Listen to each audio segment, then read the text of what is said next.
Hello students, welcome to online class of DIET Jhansi. मैं doctor Chandrashekhar net Jhansi. आज हम लोग विद्यालय प्रबंधन एवं प्रशासन विषय के विद्यालय प्रबंधन का अर्थ एवं उद्देश्य के बारे में अध्ययन करेंगे। आइए हम देखते हैं विद्यालय प्रबंधन का अर्थ। विद्यालय प्रबंधन दो शब्दों से मिलकर बना हुआ है। पहला विद्यालय। विद्यालय का अर्थ है विद्याधन आलय, यानी कि विद्यालय का अर्थ हुआ कि विद्या का घर। इसी प्रकार हम प्रबंधन के बारे में जानने का प्रयास करते हैं। प्रबंधन, जैसा कि आप जानते हैं कि किसी भी कार्य की सफलता उचित प्रबंधन पर निर्भर करती है। जैसे कोई भी काम हो, जैसे आपके घर शादी हो, तो उसमें यदि अच्छी मैनेजमेंट है तो लोग कह के जाते हैं कि वाह, अच्छा मैनेजमेंट था।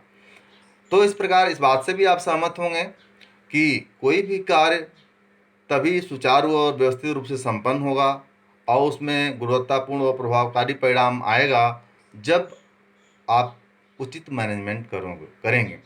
तो निश्चित रूप से आपके समझ में आ गया होगा कि उचित मैनेजमेंट बहुत ही ज़रूरी है किसी भी कार्य के सफलता के लिए।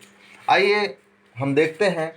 जैसा कि प्रबंधन का अर्थ लिखा हुआ है, किसी संस्था संगठन में कार्यरत अभिकर्मियों के प्रयासों का इस प्रकार समन्वित उपयोग करना है जिससे संस्था के उद्देश्यों को निर्धारित समय में कुशलतापूर्वक प्राप्त किया जा सके।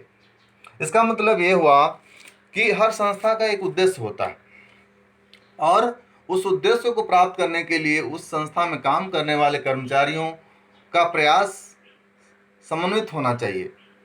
यदि मैनेजमेंट अच्छा होगा तो प्रयास समन्वित करेगा और निश्चित रूप से उद्देश्य की प्राप्ति होगी। इसी को मैनेजमेंट कहते हैं। इस प्रकार हम विद्यालय प्रबंधन के बारे में जानने का प्रयास करेंगे। विद्यालय प्रबंधन क्या है? यह वह प्रक्रिया है जिसके अंतर्गत सीमित संसाधनों द्वारा कम समय में कम व्यय के साथ निर्धारित उद्देश्यों की संप्राप्ति सुनिश्चित की जाती है।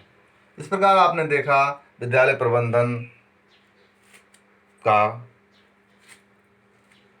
मतलब है कि सीमित संसाधनों द्वारा कम समय में कम व्यय के साथ निर्धारित उद्देश्यों की संप्राप्ति करना है। अब जो है हेरोल्ड किजन ने परिभाषित किया है, विद्यालय प्रबंधन मानवीय एवं भौतिक संसाधनों से उद्देश्यों की प्राप्ति के लिए समन्वय करना है। यानी कि हेरोल्ड किजन कहते हैं कि मानवीय और भौतिक संसाधनों के द्वारा ही किसी भी उद्देश्य को प्राप्त किया जा सकता है और यदि मानवीय भौतिक संसाधनों में समन्वय स्थापित किया जाए तो बिना समन्वय के हम जो है उद्देश्य को प्राप्त नहीं कर सकते उद्देश्य, और इसी को सफल मैनेजमेंट कहते हैं। अब आते हैं कि प्रबंधन की कुछ क्रियाएं हैं। जैसे पहली क्रिया है नियोजन, यानी कि प्लानिंग। आप जानते हैं कि प्लानिंग किसी भी कार्य की सबसे पहली सीढ़ी होती है। तो बिना योजना के कोई कार्य सफल, इसलिए प्लानिंग बहुत जरूरी है। प्लानिंग के बाद दूसरा है संगठन।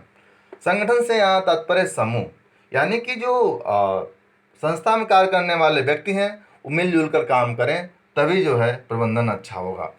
तीसरा है निर्देशन।